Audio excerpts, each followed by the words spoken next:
आज हमारा टॉपिक है जिसमें लेक्चर नंबर 6 है जिसमें हम परसेंटेजेस प्रॉफिट लॉस और ये चीज़ें देख रहे होंगे।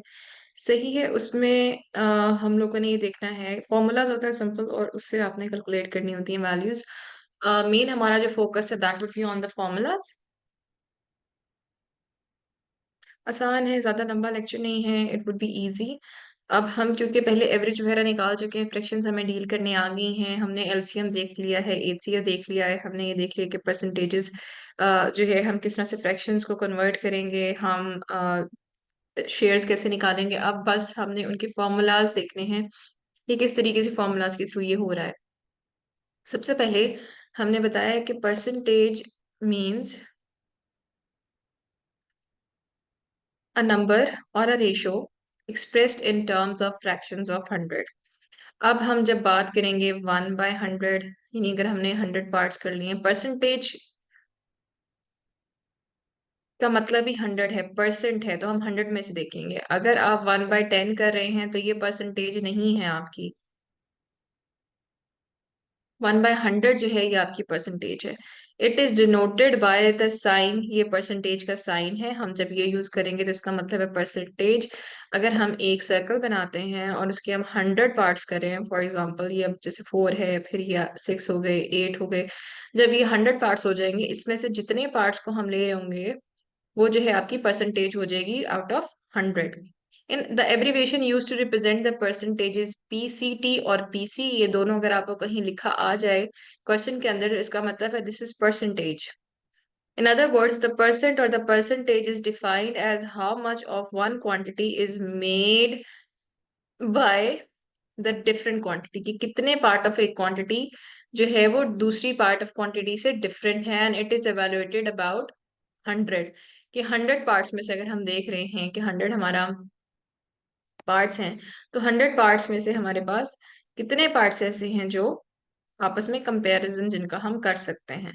ठीक है। अगर आपकी सेल प्राइस आ गई है, परचेज प्राइस आ गई है कि सेल प्राइस इतनी है, परचेज प्राइस इतनी है, कितने परसेंट उसको लॉस हुआ है, इसका मतलब है हमने दो क्वांटिटीज को आपस में मिला के फिर लिखा हुआ है कि क्या आपकी परसेंटेज आती है। तो formula to calculate percentage is equal to the ratio of actual value, actual value आप लिखेंगे, टू द टोटल वैल्यू। दूसरी आपकी क्या है, टोटल वैल्यू। एक्चुअल वैल्यू आपकी कितनी है, जिस परसेंटेज को आपने देखना है, फॉर एग्जाम्पल अगर आपने 2 को देखना है और आपकी टोटल वैल्यू 10 है, मतलब 2 पार्ट्स आप देख रहे हैं 10 पार्ट्स में से, और उसको जब हम 100 से मल्टीप्लाई करेंगे तो ये हमारे पास आ जाएगी परसेंटेज। 2 डिवाइड, अब ये आप जीरो यहां से मैं हटा दें तो 20 आपके पास परसेंटेज आ जाएगी, 20%। यानी 10 का 20% है, 10 जो वैल्यू है उसका 20% है 2। ठीक है। परसेंटेज यानी हमने 10 के 100 पार्ट कर लिए, अब उसमें से 2 जो है वो कितने पार्ट्स को ऑक्युपाई कर रहा है, 20%, यानी 20 पार्ट्स को 2 ऑक्युपाई करेगा। तो ये आपकी परसेंटेज हो जाती है।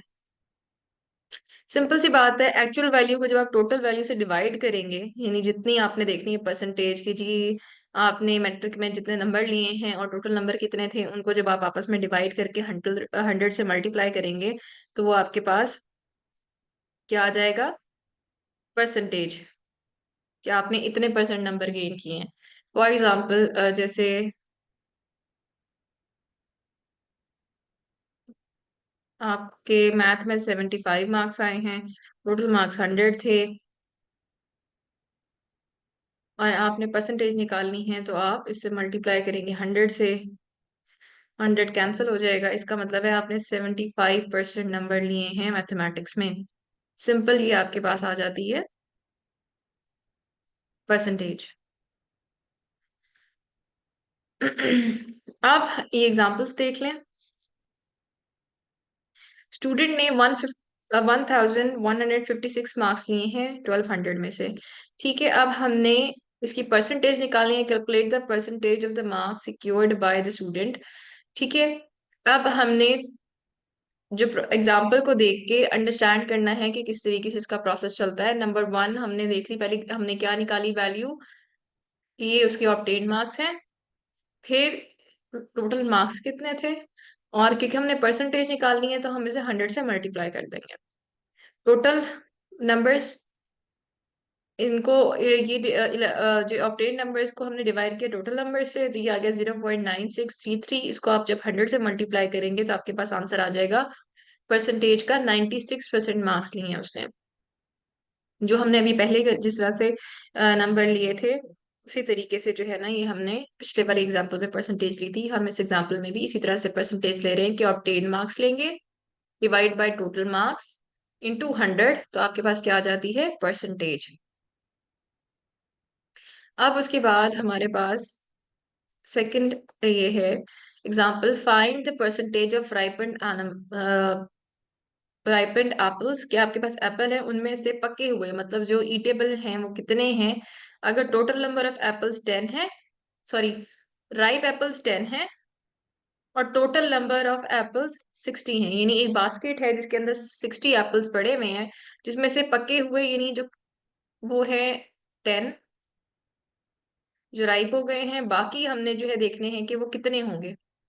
अब आप क्या करेंगे, total number of ripe apples divided by total number of apples into 100। सही, 10/60 इंटू 100। सिंपल सी बात है, यहाँ से ये जीरो दोनों कैंसिल हो जाएंगे तो 1/6 हो जाएगा। 1/6 इंटू 100 ये आ जाएगा 16.666। अब जब हम राउंड ऑफ करते हैं तो हम ये देखते हैं कि अगर ये वाला नंबर जो आपने राउंड ऑफ करना है, इससे अगला नंबर 5 से बड़ा है, तो आप एक डिजिट बढ़ा देंगे। अगर ये वाला नंबर यहाँ पे 5 या 5 से बड़ा है तो अगला एक नंबर बढ़ जाएगा। अगर यहाँ पे 4 होता तो ये नंबर सेम रहता, 16.4 आता। लेकिन क्योंकि हमारे पास जो है वो 5 से बड़ा है 6, तो ये 5 से इक्वल ये बड़ा है, तो हमने इसको 6 7 कर दिया है। क्योंकि आप 6 6 6 ही चलता जाएगा जब तक ये इन्फिनिटी तक 6 ही चलता रहेगा, क्योंकि आप बार बार इसमें वैल्यूज लेते रहेंगे, बार बार जीरो नीचे आएगा, फिर आप डिवाइड करेंगे, फिर 6 बच जाएगा रिमाइंडर, तो ये थ्रू आउट चलता रहेगा। तो इसलिए हम इसको 16.67 कर दिया, राउंड ऑफ कर दिया आपने, कि टोटल नंबर ऑफ जो आपको वैल्यू चाहिए उसको आपने डिवाइड करना है टोटल नंबर से, और उसको जब आप 100 से मल्टीप्लाई करेंगे तो आपके पास सिंपल परसेंटेज आ जाएगी। ये आपका सिंपल सा परसेंटेज का कॉन्सेप्ट है, इसमें कोई मुश्किल बात नहीं है। अब हमारे पास दूसरी चीज है टाइम एंड वर्क। अब टाइम और वर्क का अक्सर पेपर में सवाल आया वो होता है कि कितने वक्त में कितना काम हुआ है। हमने बताया था कि टाइम और वर्क का जो रिलेशनशिप है वो इनवर्सली प्रोपोर्शनल है। जितना टाइम आपका बढ़ता जाएगा, जितना टाइम आपका बढ़ता जाएगा, काम अगर आपका कम उसके हिसाब से हो रहा है तो वो कम होता जाएगा। अब आपने बात क्या करनी है, कॉन्सेप्ट को समझ लेते हैं पहले। Time and work is one of the most quantitative common quantitative aptitude topics. Aptitude papers, ये जो आपके पीपीएससी या कोई भी ये आपका एप्टीट्यूड है, टेस्ट है, हमने उसमें देखना है, गवर्नमेंट एग्जाम्स में अक्सर पूछा जाता है। इसमें सबसे ज्यादा जो क्वेश्चन आता है ये टाइम एंड वर्क का है। ठीक है, time and work deals with time taken by an individual और a group of individuals to complete a piece of work and the efficiency of the work done by each other. Efficiency क्या होती है कि आप एक, दो concepts हैं, efficiency और एक है इफेक्टिवनेस। इफेक्टिवनेस ये होता है कि आपने काम कितना अच्छा किया है, और एफिशिएंसी ये होती है कि आपने कितने कम टाइम में कितना ज्यादा चीज अकम्प्लिश की, इसको एफिशिएंसी कहते हैं। तो आपने ये देखना है एफिशिएंसी, क्योंकि जाहिर बात है as organisations, as different institutions, हमें होता है कि कम से कम टाइम में ज्यादा से ज्यादा वक्त काम हो सके, तो उसको एफिशिएंसी कहते हैं। तो हमने ये देखना है कि काम कितना हुआ है, और फिर बाज़ तो उसकी एफिशिएंसी भी पूछ सकते हैं कि कितना एफिशिएंट काम हुआ है, तो इसको हम देखते हैं। अब इसमें डिफरेंट तरीके से हम यूज कर सकते हैं इसी कॉन्सेप्ट को। वर्क डन, की काम कितना हुआ है, ये है time taken into rate of work. Rate of work क्या होता है कि एक घंटे में आप कितना काम कर रहे हैं वो, और टोटल टाइम कितना लगा है वो, यानी अगर आप एक घंटे में 60 ड्रेसेस बना रहे हैं तो आपका रेट ऑफ वर्क क्या है, 60 ड्रेसेस पर आवर। इसको आप मल्टीप्लाई करेंगे, टाइम टेकन फॉर एग्जांपल 4 घंटे आपको लगे हैं, तो 60 को आप 4 से मल्टीप्लाई करेंगे, यानी आपने 240 ड्रेसेस बना ली हैं। ये आपका क्या हो गया, वर्क डन। अब रेट ऑफ वर्क, अब आप ये देख लीजिए, इन्वर्सली प्रोपोर्शनल है बाय टाइम टेकन से। यहाँ पे आपका रेट ऑफ वर्क बढ़ता जाएगा अगर टाइम जितना आपने कम लिया है, और जितना टाइम आप ज्यादा लेते जाएंगे उतना आपका रेट ऑफ वर्क कम होता जाएगा। तो इनवर्सली प्रोपोर्शनल, कल हमने प्रोपोर्शंस की बात की थी जब हम कर रहे थे प्रोपोर्शन के इनवर्सली प्रोपोर्शनल और डायरेक्टली प्रोपोर्शनल, यानी जितनी एक क्वांटिटी अगर दूसरी क्वांटिटी के बढ़ने से कम होती है तो वो इनवर्सली प्रोपोर्शनल है, और अगर एक क्वांटिटी दूसरी क्वांटिटी के बढ़ने से बढ़ती है या कम होने से कम होती है तो वो क्या है, डायरेक्टली प्रोपोर्शनल। तो यानी आपका टाइम रेट ऑफ वर्क जितना ज्यादा बढ़ता जाएगा, आपका टाइम टेकन उतना कम होना चाहिए, आपका काम उतना ही एफिशिएंट होगा। और अगर आपका टाइम टेकन बढ़ता जाएगा, यानी अगर आप एक ड्रेस जो 60 ड्रेसेस जो है वो आप पर आवर बना रहे थे और अब आप 50 ड्रेसेस पर आवर बना रहे हैं, आपका टाइम तो उतना ही रहा लेकिन आपकी एफिशिएंसी रेट ऑफ वर्क कम हो गया। इसका मतलब है ये, और आपका rate of work inversely proportional है। अगर आप 70 ड्रेसेस पर आवर बनाने लग जाएं तो इसका मतलब है कि टाइम के आपके पास स्केल कम हो गया, यानी आपने कम टाइम लिया है ज्यादा काम करने के लिए। इसका मतलब है इनका रिलेशनशिप इनवर्सली प्रोपोर्शनल है। सिमिलरली अगर टाइम टेकन ज्यादा होता जाएगा तो आपका रेट ऑफ वर्क कम होता जाएगा। टोटल वर्क डन क्या है, number of days into efficiency, यानी आप कितना टाइम, आपने कहा जी एक दिन में इतने ड्रेसेस बन रहे हैं, तो एक दिन का जो आपका काम है, यानी आप एक दिन में 240 ड्रेसेस बना रहे हैं, ठीक है। और आपकी एफिशिएंसी ये जो और टोटल वर्क डन आपने निकालना है, यानी आप एक दिन में 240 ड्रेसेस बना सकते हैं, और कितने दिन लगे हैं आपके पास, आपने कितने दिन काम किया। फॉर एग्जाम्पल आपने 2 डेज काम किया है तो वो हो जाएगा 480, टोटल वर्क डन 480 ड्रेसेस आपके कंप्लीट हो जाएंगे। ये डिफरेंट तरीके से क्वेश्चन पूछे जाते हैं, इसलिए मैंने आपको डिफरेंट जो है इनके formulas related to time and work बता दिए कि टाइम और वर्क क्या है। वर्क डन आपका क्या होता है, time taken into rate of work. Rate of work क्या है कि जिसमें आपने टाइम, ऊपर क्वांटिटी नीचे आपका टाइम, आपने 240 ड्रेसेस बनाए हैं कितने टाइम में, 6 आवर्स में फॉर एग्जाम्पल। आपका क्या हो जाएगा, रेट ऑफ वर्क क्या हो जाएगा, 240 डिवाइड बाई 6, यानी 40 ड्रेसेस पर आवर। 40 ड्रेसेस को आप मल्टीप्लाई करेंगे, 4 आवर्स आपके पास आपने काम किया है, 5 आवर्स काम किया है, 6 आवर्स काम किया, उनको मल्टीप्लाई कर देंगे तो आपके पास टोटल वर्क डन आ जाएगा। फिर हमने ये स्टैब्लिश किया है कि रेट ऑफ वर्क का और टाइम टेकन का इनवर्सली प्रोपोर्शनल जो है वो रिलेशनशिप है, इनवर्स रिलेशनशिप है। और total number of work done क्या है कि आपकी जो एफिशिएंसी है कि आपने कितने कम वक्त में कितना ज्यादा काम किया है, जब आप उसे नंबर ऑफ डेज से मल्टीप्लाई करेंगे तो सिंपल आपके पास टाइम एंड वर्क की कैलकुलेशन आ जाएगी। अब देखिए, D completed the school project in 20 days. अब जो डी है उसने स्कूल का अम्मी प्रोजेक्ट दरवाजा खोलो मेरी जान।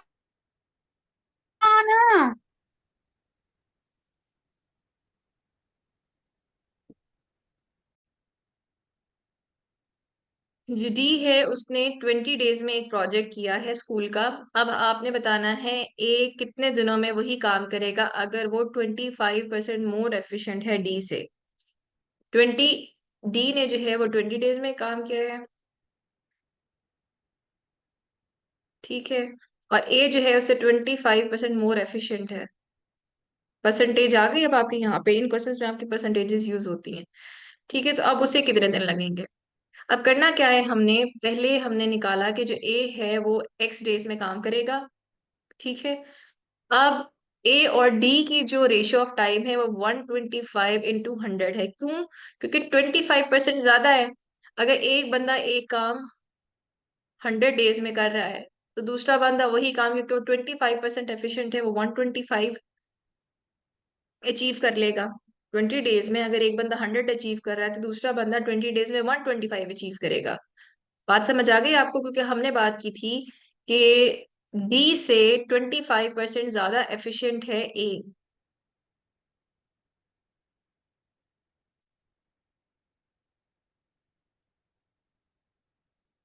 25% मोर एफिशिएंट देन डी। तो अब 125 और 100 की रेशियो निकालें तो 5:4, यानी जो काम 5 डेज में एक डी करेगा वही काम ए 4 डेज में कर लेगा। अब हमने इनकी प्रोपोर्शन बनानी है 5:4। 5 किसकी है, डी की। 4 किसकी है, ए की। अब डी को 20 डेज लगते हैं तो 5 के साथ हमने 20 यहाँ पे लिख दिया, यहाँ पे आ रहा है डी, ए और डेज। तो हमने निकालना है एक्स को कितने दिन लगेंगे। तो क्योंकि ये मीन से हमने कहा था मीन्स मल्टीप्लाई होंगी और एक्सट्रीम्स मल्टीप्लाई होंगी, 5 इंटू, यहाँ पे इसको स्किप किया हुआ मैं आपको लिख देती हूँ ताकि आपको कंफ्यूजन ना हो।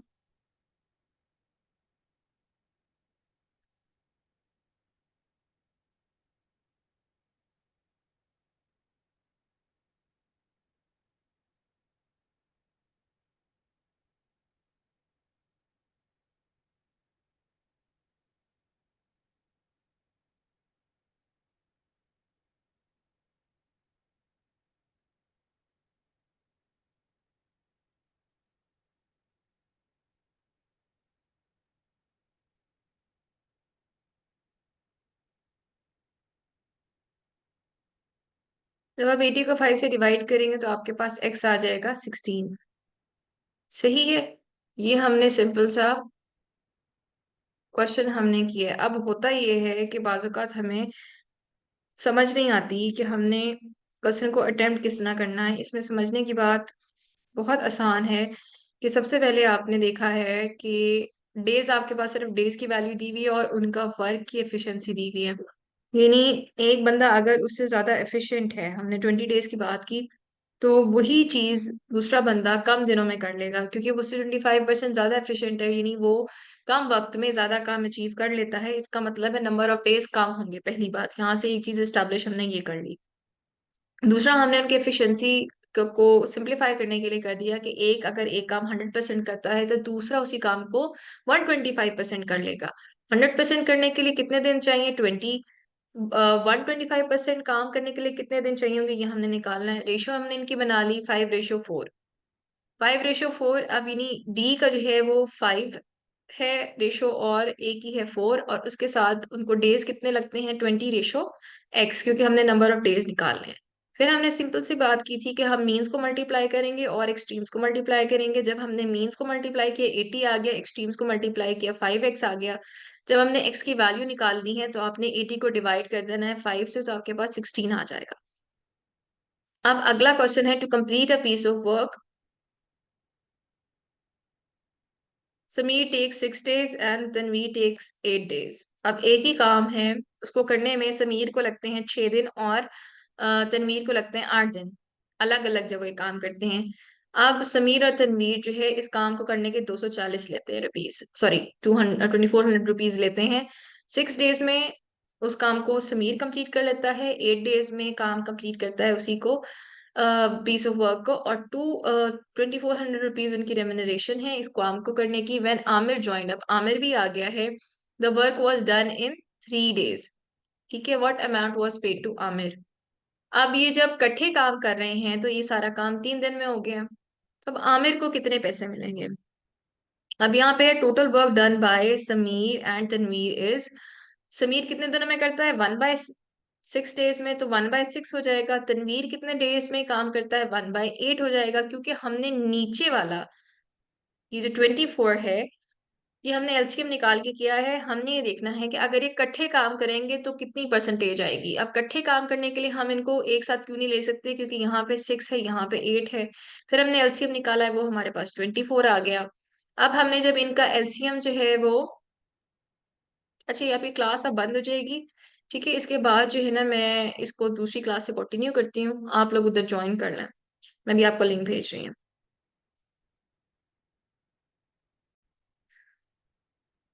अच्छा, वर्क डन बाय आमिर इन 1 day। अब एक दिन में आमिर कितना काम करेगा वो हमने निकालना है। वो है 1/3, क्योंकि वो काम वो 3 दिनों में कर लेता है, तो 1/3 हो गया। 1/3 माइनस 7/24, इन दोनों का काम इकट्ठा कितना है? 7/24। अब आमिर आ गया है, उसने क्योंकि इनके काम में से पैसे लेने हैं इस वजह से हम इसे माइनस कर देंगे इनके दोनों के टोटल काम में से, क्योंकि 3 और 24 का एलसीएम सेम होता है, तो ये 24 ही आएगा। और 24 को जब आप यहाँ मल्टीप्लाई करेंगे 8 आएगा, 8 में से माइनस करेंगे 7, आपके पास 1/24 आ गया। अब इनमें अमाउंट किस रेशो से डिस्ट्रीब्यूट होगी? 1/6 समीर के लिए, 1/8 तनवीर के लिए, 1/24 आमिर के लिए। अब इसकी रेशियो क्या बनती है, अगर आप इसको डिवाइड करें तो 4:3:1, ये 4:3:1 इनकी रेशियो बन रही है। अब आपने आमिर को कितना पे करना है, 1/24 इंटू 3 इंटू 2400। अब 3 क्या है, क्योंकि ये 3 डेज की है, तो आप इसको 300 आपके पास आ जाएगा। अगर आप यहाँ 3 ना लगाते तो आपके पास 1 डे की आती। अब क्योंकि वो 3 डेज काम कर रहा है, तो इसको हमने यहाँ पे जो 1/24 है, ये एक दिन का काम है उसका, तो 3 डेज के काम के लिए हम इसको 3 से मल्टीप्लाई करेंगे, और 2400, तो ये 300 हो जाएगा।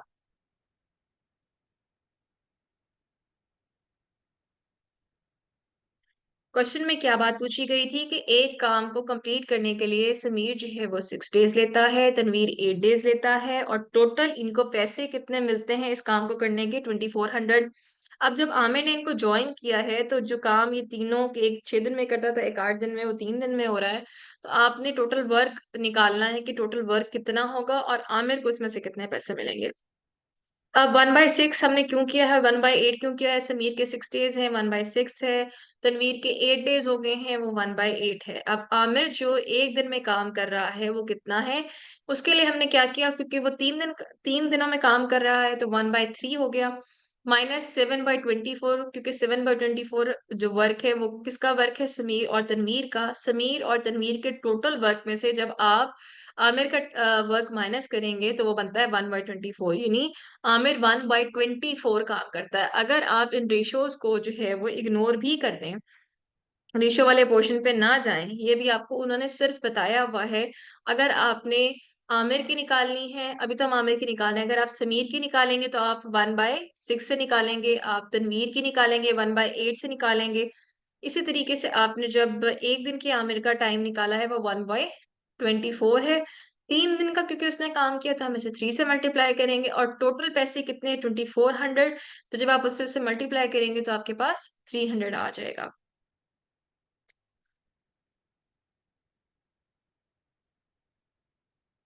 अब हमारे पास है इंटरेस्ट रेट। अब इंटरेस्ट रेट क्या है, जिसे हम सूद कहते हैं, उसको हम इंटरेस्ट रेट, वो इंटरेस्ट रेट है। सिंपल इंटरेस्ट जो है वो easy method of calculating the interest for a loan और प्रिंसिपल अमाउंट। लोन क्या होता है, जितने पैसे आपने लिए हैं उसको प्रिंसिपल अमाउंट भी कहते हैं, जितने पैसे आपने लोन लिए हैं उसको आप लोन या प्रिंसिपल अमाउंट कहते हैं। Simple interest is a concept that is used in many sectors such as banking, finance, automobile, and so on. When you make a payment for a loan, it first goes to monthly interest. आप जब payment करते हैं, सबसे पहले आपका interest कटता है, और रिमेनिंग जो है वो आपकी प्रिंसिपल अमाउंट में जाती है। यानी आप जब आपने लोन लिया हुआ होता है, तो आप दो पेमेंट्स कर रहे होते हैं। एक आपकी लोन पेमेंट होती है, एक आपकी प्रिंसिपल पे पेमेंट होती है। आपकी लोन पेमेंट है और ये आपकी प्रिंसिपल पेमेंट है। ठीक है, आपने एक्चुअल पैसे तो उतारने ही होते हैं, उसके साथ साथ आपने जो लोन पे इंटरेस्ट लिया हुआ होता है वो भी आपने उतारना होता है, तो आप दो पेमेंट्स कर रहे होते हैं। सबसे पहले आप लोन पे करेंगे और फिर आपकी प्रिंसिपल अमाउंट जो है वो पे होगी। तो formula for simple interest helps you to find the interest amount of the principal amount, rate of interest and periods are given. Principal amount, जिस अमाउंट पे आपने लोन लिया है, रेट ऑफ इंटरेस्ट, आप उस लोन पे कितना इंटरेस्ट दे रहे हैं, यानी आपने अगर 100 रुपया लिया है और उस पे आप 2 रुपए जो है वो इंटरेस्ट दे रहे हैं, तो वो क्या होगा, आपका rate of interest 2%। And periods, कितने अरसे के लिए लिया है, वो आपका पीरियड हो जाएगा। अब इसका फॉर्मूला क्या है, सिंपल इंटरेस्ट प्रिंसिपल अमाउंट, उसमें टाइम ड्यूरेशन और इंटरेस्ट रेट, यानी अगर आपने, और उसको हम डिवाइड कर देंगे 100 से, क्योंकि ये आपकी परसेंटेज आ जाती है। अब होता क्या है,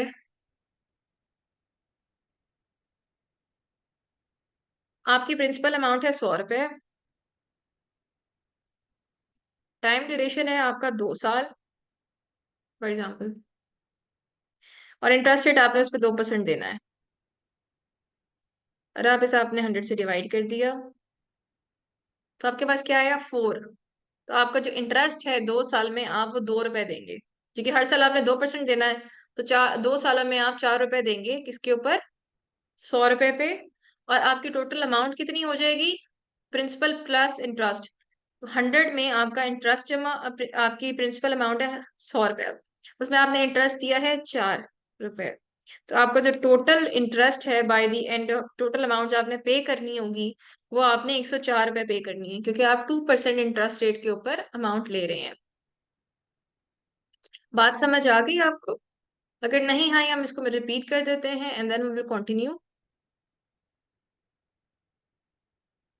कि हमने जो है वो सिंपल इंटरेस्ट लिया है। सिंपल इंटरेस्ट क्या है कि आपने कितने अमाउंट में लोन पे करना है, इसको आप लोन अमाउंट लेते हैं या प्रिंसिपल अमाउंट होती है, उसके ऊपर आपने एक स्पेसिफिक इंटरेस्ट रेट देना होता है स्पेसिफिक टाइम के लिए। अब स्पेसिफिक इंटरेस्ट रेट क्या है? फॉर एग्जाम्पल 2% है, 20% है, 6% है, जिस पे भी आपने लोन लिया है वो आपकी लोन पेमेंट होती है। जब भी आप लोन पे करेंगे, आप उसमें दो अमाउंट पे कर रहे होंगे, एक आपका इंटरेस्ट पे कर रहे होंगे आप, एक आपके प्रिंसिपल अमाउंट पे कर रहे होंगे आप। जो प्रिंसिपल अमाउंट है वो आपकी वो अमाउंट होती है जिसपे आपने एक्चुअल लोन लिया होता है। अब कितने सालों के लिए लेना है, that is your n number of years. अब जब सिंपल इंटरेस्ट रेट आपने कैलकुलेट करना है, वो क्या है? प्रिंसिपल अमाउंट आपकी, आपने फॉर एग्जांपल 1000 रुपीज लिया है, टाइम ड्यूरेशन आपका क्या है? 2 साल। इंटरेस्ट रेट आपका 10% है। अगर 10% है, इसका मतलब है 1000 रुपए पे आपको 100 जो है वो 10% देना पड़ रहा है, 10 रुपीज देने पड़ रहे हैं। तो आप क्या करेंगे? सिंपल प्रिंसिपल को टाइम ड्यूरेशन के साथ मल्टीप्लाई करेंगे और इंटरेस्ट रेट के साथ एंड डिवाइड बाय 100। जब ये हो जाएगा तो आपके पास सिंपल इंटरेस्ट रेट आ जाएगा। टोटल अमाउंट आपने पे बैक कितनी करनी है, वो आपकी एक्चुअल अमाउंट यानी 1000 रुपीज प्लस आपका इंटरेस्ट हो जाएगा। इस तरीके से आपका जो है वो इंटरेस्ट रेट को हम डिफाइन कर रहे हैं।